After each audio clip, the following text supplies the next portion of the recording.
Un nombre incalculable d'animaux vit sur cette terre.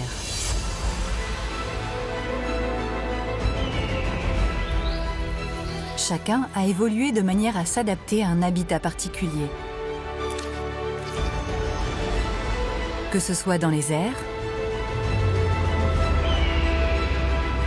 dans l'eau ou au fond d'une forêt tropicale.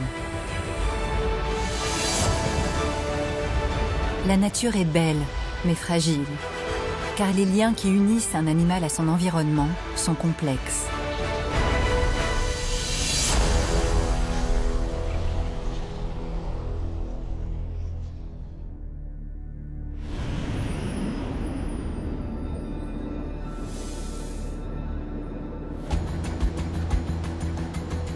La vie a commencé dans les océans, avant de se répandre sur la terre ferme, où elle a évolué pour coloniser les moindres recoins de notre planète. Certaines espèces ont gagné les cieux, faisant naître chez l'homme, cette créature terrestre, le rêve de voler. La diversité des oiseaux est stupéfiante en termes de taille, de couleur, de comportement ou de chant. Leur organisation sociale, leur régime alimentaire et leur vie dans les airs sont étroitement liés à leur mode de nidification et de reproduction au sol. Qu'il s'agisse du pélican, de l'aigle d'Australie, de la chouette effraie, du vautour ou du colibri, tous ces oiseaux ont su s'adapter à un milieu particulier.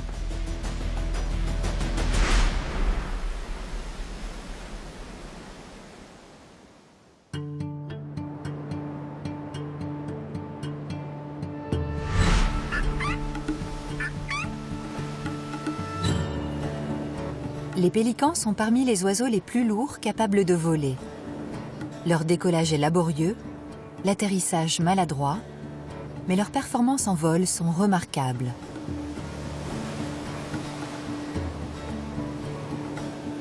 Huit espèces de pélicans sont réparties à travers le globe.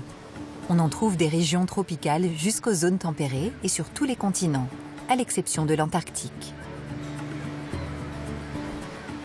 Capables de parcourir plusieurs centaines de kilomètres par jour, ces oiseaux robustes au long bec aiment se rassembler dans les eaux continentales et côtières.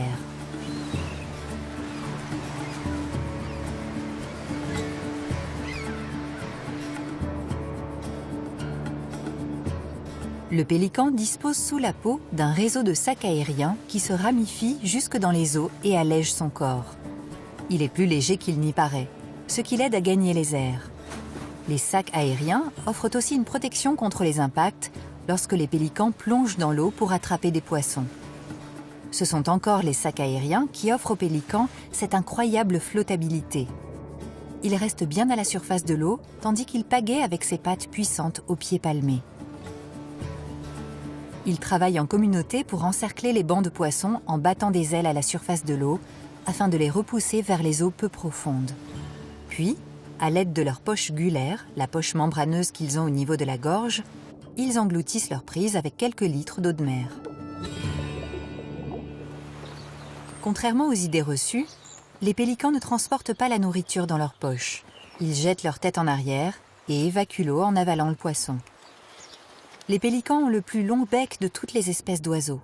Celui-ci peut atteindre jusqu'à 50 cm de long, un atout de taille pour leur technique de chasse très spécialisée.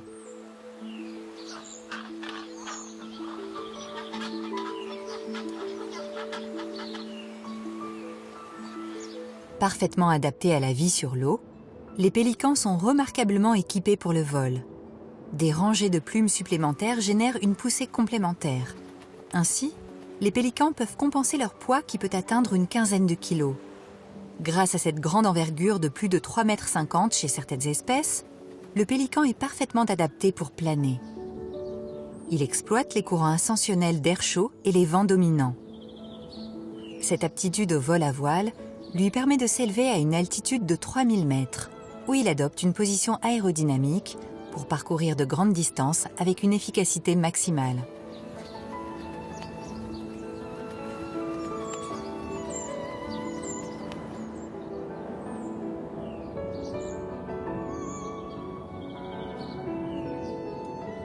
Les pélicans peuvent voyager sur des centaines de kilomètres, mais quand il s'agit de choisir un site de nidification, ils préfèrent bien évidemment s'installer près d'une source de nourriture fiable. À l'approche de la période de reproduction, les couples monogames se forment. Les mâles rassemblent les éléments végétaux pour la construction du nid, lequel, selon l'espèce, est assemblé dans un arbre ou à même le sol.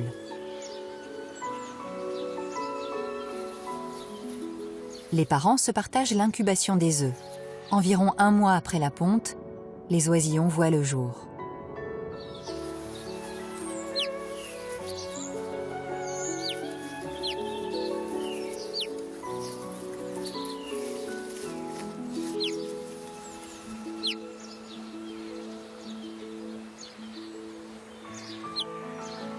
Les 2 parents s'occupent de nourrir leur progéniture. Les oisillons plongent la tête dans le gosier du parent pour y puiser une bouillie de régurgitation.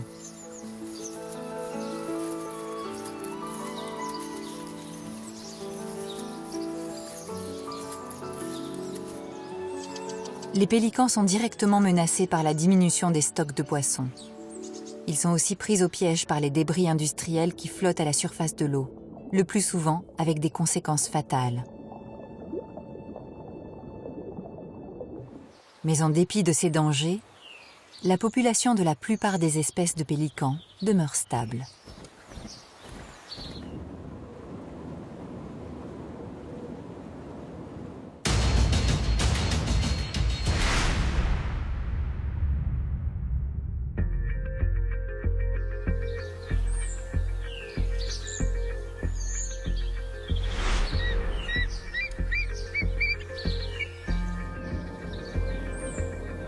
L'aigle compte parmi les plus grands et les plus puissants des oiseaux de proie. Il existe 60 espèces à travers le monde. Dans l'hémisphère sud, c'est l'aigle d'Australie qui règne dans le ciel.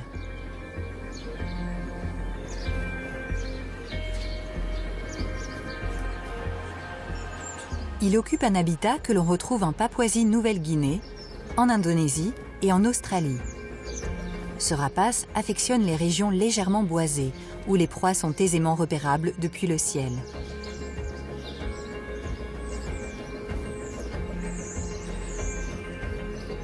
L'aigle d'Australie, appelé également uraète, croise régulièrement à des altitudes de plus de 1800 mètres.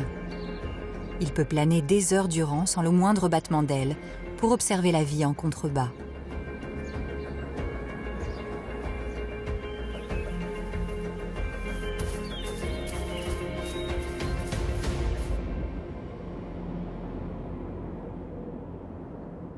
Avec sa longueur proche du mètre et une envergure de 2,50 m, l'aigle d'Australie est un chasseur aérien parfaitement conçu.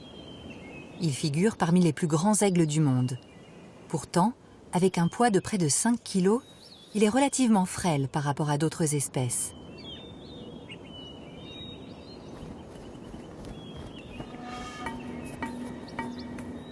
L'aigle immobilise sa proie avec ses serres tranchantes.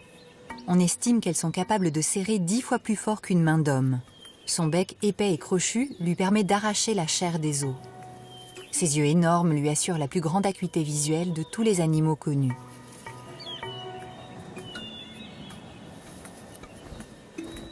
L'aigle d'Australie est un chasseur opportuniste.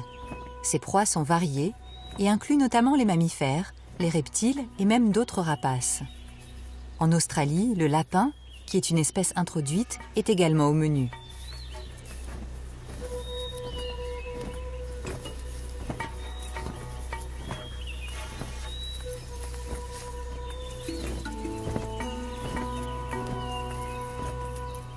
Certaines proies, alertées par la présence du rapace, tentent de se mettre à l'abri par des courses d'évitement. Mais l'aigle d'Australie manœuvre avec une dextérité remarquable.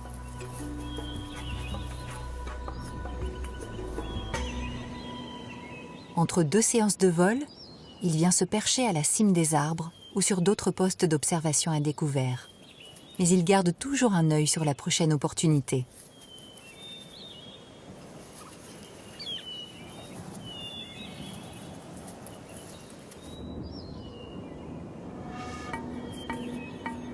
Les aigles d'Australie sont monogames et forment un couple pour la vie. Ils construisent un nid qu'ils regagnent tous les ans et qu'ils défendent vigoureusement contre les intrus. Autour du site de reproduction, le couple veille sur un domaine vital, un territoire de chasse qui s'étend sur une centaine de kilomètres carrés. Ce domaine n'est pas défendu aussi énergiquement que le nid, mais le couple marque son espace par de longues circonvolutions en altitude.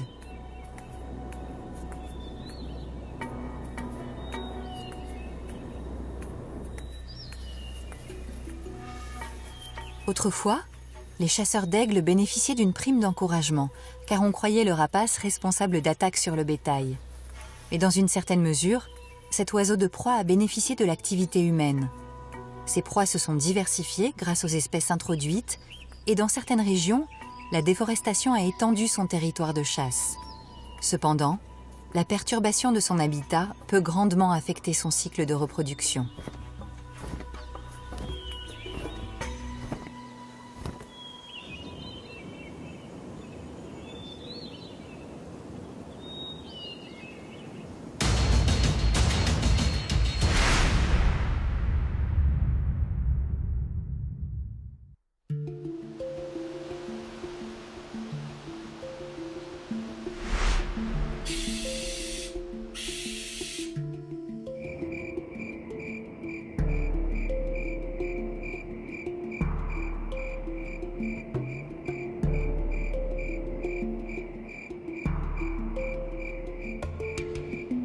La chouette effraie est une créature furtive. Elle s'est adaptée à une multitude d'habitats, à tel point qu'elle constitue une des espèces d'oiseaux les plus répandues à travers le globe. Peu de prédateurs, qu'ils soient ailés ou non, sont aussi bien équipés que ce chasseur nocturne. En premier lieu, la chouette effraie est dotée d'une ouïe parfaitement développée. La moindre émission sonore est dirigée vers son oreille par l'intermédiaire de son masque facial en forme de disque.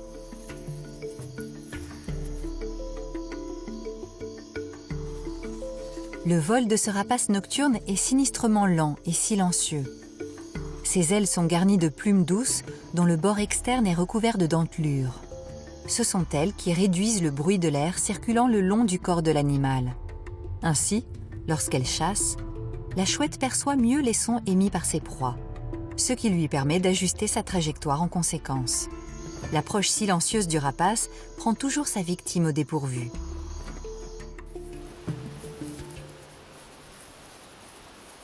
La chouette effraie se perche sur une branche ou sur un autre poste surélevé pour scanner les environs.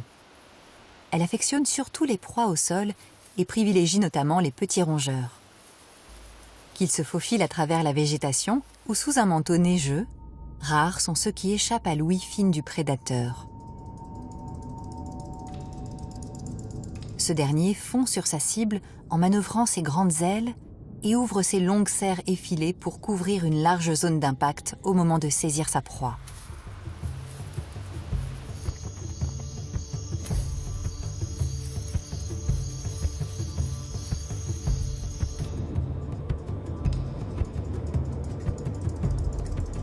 Outre ces adaptations destinées à la chasse nocturne, la chouette effraie peut modifier son comportement en fonction de son environnement. Ce rapace est l'un des oiseaux les plus répandus à travers le globe. On en trouve sur tous les continents, hormis l'Antarctique. Dans certains habitats, il est même devenu plus actif le jour que la nuit, afin de s'adapter aux habitudes de ses proies.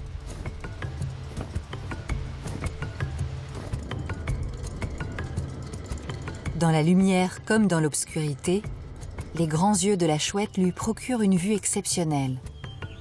Mais leur position frontale les confine dans un champ visuel restreint. C'est pourquoi la chouette a développé la faculté de pouvoir pivoter la tête à 270 degrés sans bouger le corps, afin d'observer son environnement. Elle peut donc regarder derrière elle en restant immobile pour ne pas trahir sa présence.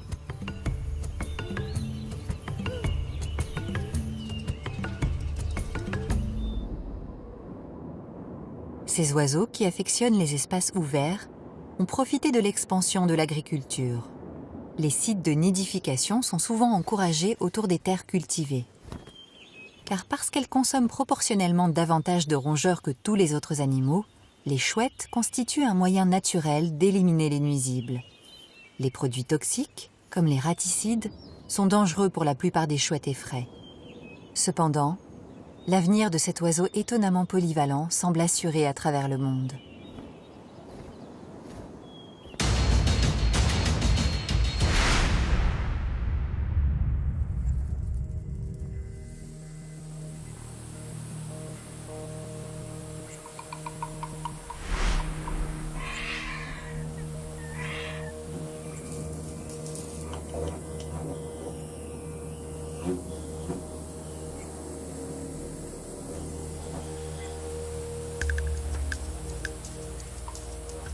Les vautours sont perçus comme des créatures laides et répugnantes.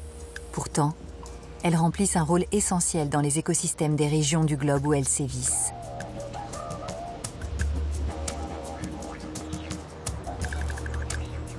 « 23 espèces de vautours sont répertoriées à travers tous les continents, à l'exception de l'Océanie et de l'Antarctique. Qu'ils observent l'horizon depuis leur perchoir, ou qu'ils planent à haute altitude pour scruter de vastes territoires, ces charognards du ciel s'appuient sur une vue perçante et un odorat développé pour détecter les animaux morts à plusieurs kilomètres de distance.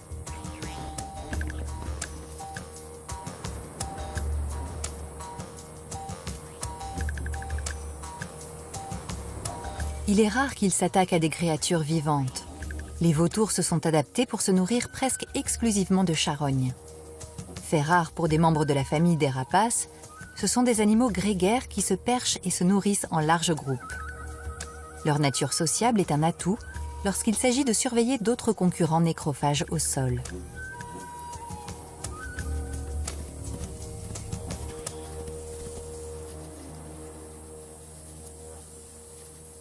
Cependant, les charognards terrestres fournissent souvent une aide involontaire aux vautours. Ces rapaces ont des pattes relativement frêles et leurs serres ont la pointe émoussée. Alors ils patientent, pendant que d'autres prédateurs déchiquettent les carcasses les plus robustes. Leur estomac est particulièrement acide, ce qui leur permet de digérer de la viande en putréfaction qui serait mortelle pour d'autres animaux. Ils empêchent ainsi les cadavres en décomposition de répandre des maladies.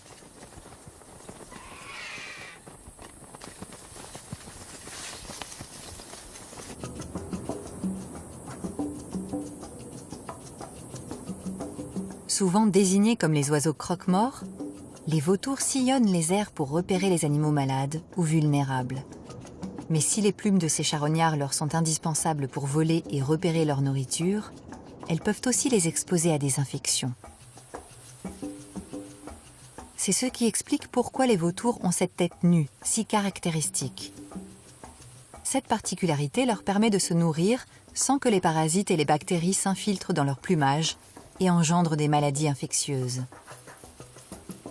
Plusieurs espèces de vautours urinent délibérément le long de leurs pattes afin d'éliminer les bactéries présentes sur leurs serres. Des études récentes ont démontré que le crâne chauve de ces rapaces remplit aussi une fonction de thermorégulation. Dans les climats chauds, le vautour déploie ses ailes et tend le cou pour évacuer la chaleur excessive. À l'inverse, il se recroqueville et rentre la tête pour préserver la chaleur dans le froid. Cette capacité de contrôle de la température corporelle est un facteur significatif qui explique la grande répartition de l'espèce à travers le globe.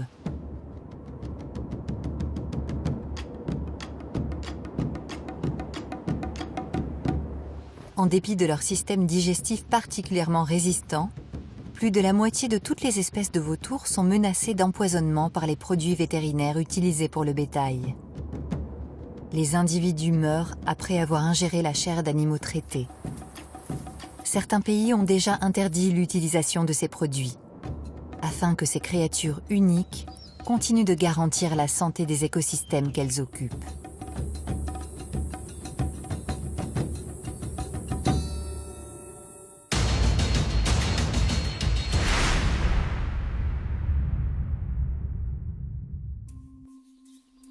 Il existe une espèce d'oiseau qui a élevé la faculté de voler au rang d'art.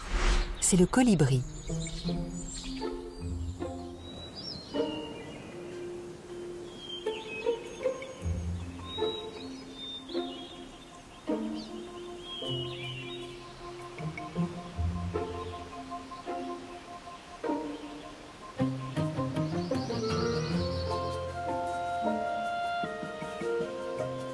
On dénombre plus de 300 espèces connues de colibris. Elles sont toutes réparties sur les 2 continents américains, où on les retrouve dans une grande variété d'habitats. Ces créatures miniatures, parmi les plus petites chez les oiseaux, accomplissent en moyenne 50 battements d'ailes par seconde.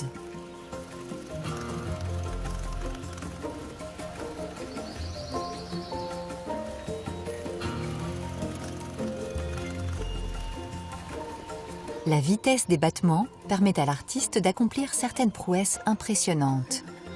Il peut voler dans toutes les directions, notamment en arrière et même à l'envers. Le colibri n'a pas son équivalent dans le ciel.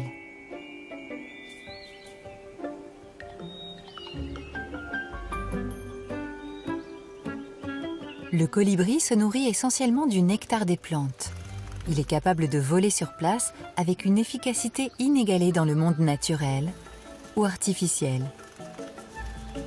En se nourrissant, il participe à la pollinisation et de nombreux colibris ont évolué en étroite relation avec des plantes particulières au fil des millénaires. Les plantes produisent des fleurs aux formes et aux couleurs spécifiques et les oiseaux développent des becs spécialisés pour y accéder. La vitesse est un autre de leurs atouts. Lors de la parade amoureuse destinée à attirer les femelles, les mâles exécutent des descentes en piqué à travers le ciel. Ils réalisent ainsi l'accélération la plus importante de tous les vertébrés. Les colibris peuvent aussi parcourir de longues distances. L'hiver, ils se rendent dans des régions où la nourriture abonde. Proportionnellement à leur taille, on considère que certaines espèces effectuent la plus longue migration de tous les oiseaux. Mais la maîtrise aérienne du colibri a un coût.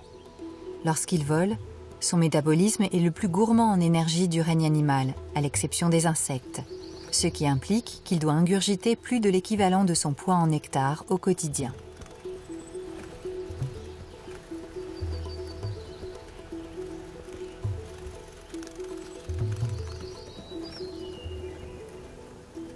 Les colibris s'exposent au moment de se nourrir et sont vulnérables aux prédateurs pendant qu'ils butinent les fleurs pour maintenir leur niveau d'énergie.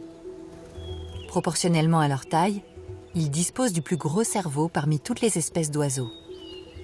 Ils parviennent ainsi à se souvenir de chaque fleur sur laquelle ils se rendent et calculent le moment où la réserve de nectar sera de nouveau pleine.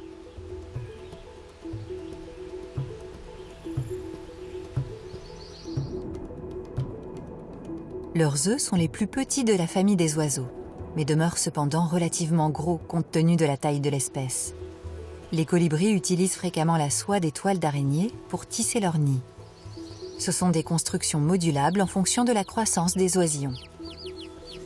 La femelle est seule pour élever et nourrir sa progéniture. C'est durant cette période, celle qui suit l'éclosion des œufs et qui précède le départ du nid, que les colibris sont les plus vulnérables. Le colibri est particulièrement sensible au changement climatique, ce qui lui vaut d'être sur la liste des espèces menacées. On observe la présence croissante d'individus sur des sites éloignés de leur périmètre habituel. Pour les chercheurs, ce phénomène risque de nuire à leur capacité à trouver de la nourriture. Cet oiseau remarquable sera peut-être sauvé par sa popularité.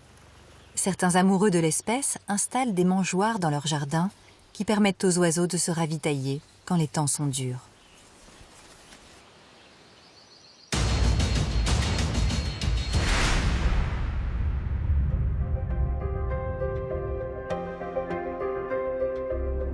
Les oiseaux ont développé toutes sortes de capacités extraordinaires afin de coloniser les cieux.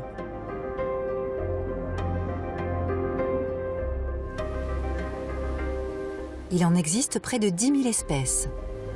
Les oiseaux sont des bio-indicateurs qui en disent long sur l'état de notre planète. Victimes de la pollution de l'air et de la dégradation de leurs habitats, de nombreuses espèces sont en danger. et plus d'1 millier d'entre elles sont amenées à disparaître d'ici le siècle prochain. La préservation de la nature et les restrictions d'émissions polluantes dans l'atmosphère ne profiteront pas qu'aux oiseaux. Elles bénéficieront à toute la planète.